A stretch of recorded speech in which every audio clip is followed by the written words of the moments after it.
అందరికీ నమస్కారం. ఈరోజు మనం ఒక ఆసక్తికరమైన అంశం గురించి మాట్లాడుకోబోతున్నాం. అదేంటంటే ఒక కొత్త చైతన్యంతో నిండిన నవయుగం యొక్క ఆరంభం. సరే, మన ఈ చర్చను ఒక సూటి ప్రశ్నతో మొదలుపెడదాం. కూలిపోవడానికి రెడీగా ఉన్న గోడల్ని పట్టుకుని ఇంకా వేలాడుతున్నామా? ఒక్కసారి ఆలోచించండి. మన జీవితంలో, మన సమాజంలో ఇకపై ఏమాత్రం ఉపయోగపడని విషయాల్ని వాటిని ఇంకా గట్టిగా పట్టుకునే ఉన్నామా? ఇది మనల్ని మనం వేసుకోవాల్సిన ప్రశ్న కదూ?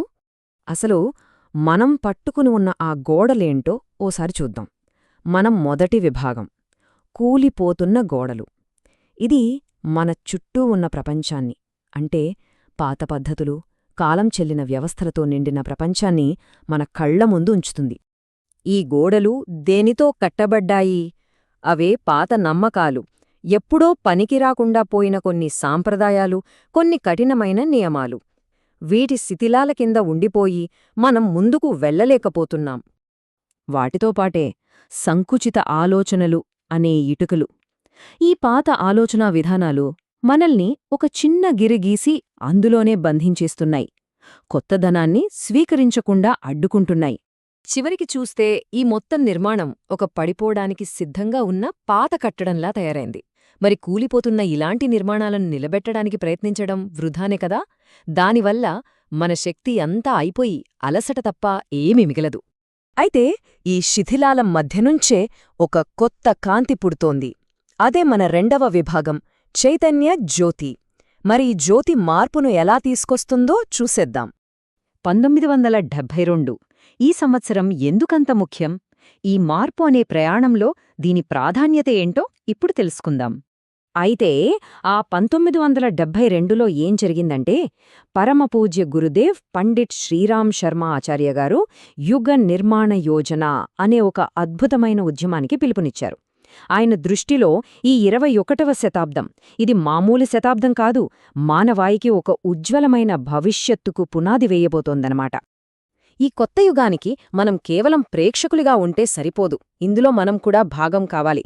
మన చైతన్యాన్ని, మన ఆలోచనలని ఉన్నత స్థాయికి తీసుకువెళ్లగలిగితే మన భవిష్యత్తునే కాదు, మొత్తం ప్రపంచ భవిష్యత్తునే మార్చే శక్తి మన చేతుల్లో ఉంటుంది. సరే, ఇప్పుడు ఈ ఆలోచనల వెనుక ఉన్న అసలైన స్ఫూర్తి ఏంటో చూద్దాం. సాక్షాత్తు యుగఋషి మాటల్లోనే విందాం. గురుదేవుల అమృతవాణిలో ఇది మొదటి భాగం. ఒక నవయుగం వస్తోంది, కాని తమ దృష్టిని మార్చుకున్నవారు మాత్రమే దాన్ని చూడగలరు. అంటే బయట ప్రపంచం మారడానికి కంటే ముందు మన లోపల, మన దృక్పథంలో మార్పు రావడం చాలా చాలా అవసరం. ఈ భావన ఇంకో ముఖ్యమైన సూత్రం మీద ఆధారపడి ఉంది. యుగం మారాలంటే వ్యక్తి మారాలి. ఇది వినడానికి చాలా సింపుల్గా అనిపించొచ్చు, కానీ దీనిలో చాలా లోతైన శక్తి ఉంది. సమాజం మారడమనేది మనలో ప్రతి ఒక్కరి మార్పుతోనే మొదలవుతుంది. ఇక చివరిగా అత్యంత శక్తివంతమైన సందేశం. ఎవరైతే తమ ఆలోచనల్ని పవిత్రంగా, చేసే పనుల్ని నైపుణ్యంగా చేసుకుంటారో వారే భవిష్యత్తులో రాబోయే స్వర్ణయుగంలో పాలుపంచుకోగలరు. అంటే ఉజ్వల భవిష్యత్తు అనేది కేవలం ఒక కల కాదు, అది ఒక నిజం కాబోతుంది. ఇదెంత అద్భుతంగా ఉందో కదా? సరే, ఇదంతా బాగుంది. మరి జ్ఞానాన్ని ఆచరణలోకి ఎలా తీసుకురావాలి? మన చివరి విభాగం, స్వర్ణయుగ సంకల్పం, మనకు ఇదే వివరిస్తుంది.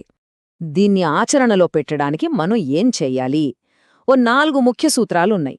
మొదటిది, పాత పద్ధతుల్ని పక్కన పెట్టి మార్పుని మనస్ఫూర్తిగా ఆహ్వానించాలి. రెండవది, ఈ 21వ శతాబ్దం మానవాళికొక గొప్ప భవిష్యత్తునివ్వబోతోందని గట్టిగా నమ్మాలి. ఇక అన్నింటికంటే ముఖ్యమైనది, మనం మారితే యుగం మారుతుంది అనే నిజాన్ని గుర్తుపెట్టుకోవాలి. దీనికోసం మనమందరం కలిసి ఒక సంకల్పం తీసుకుందాం. చివరగా ఒక శక్తివంతమైన పిలుపు. లేవండి, ఈ యుగ నిర్మాణ మహాయజ్ఞంలో మీ వంతు సహకారాన్ని అందించండి. ఇది మనలో ప్రతి ఒక్కరిలో ఒక కొత్త లక్ష్యాన్ని, స్ఫూర్తిని నింపుతుంది. సరే, ఈ చర్చను ఒక చివరి ప్రశ్నతో ముగిద్దాం. ఈ రాబోయే నవయుగంలో మనం అందించబోయే సహకారమేమిటి? ఒక మంచి భవిష్యత్తును నిర్మించడంలో మన పాత్ర ఏంటి? దీని గురించి తప్పకుండా ఆలోచించండి.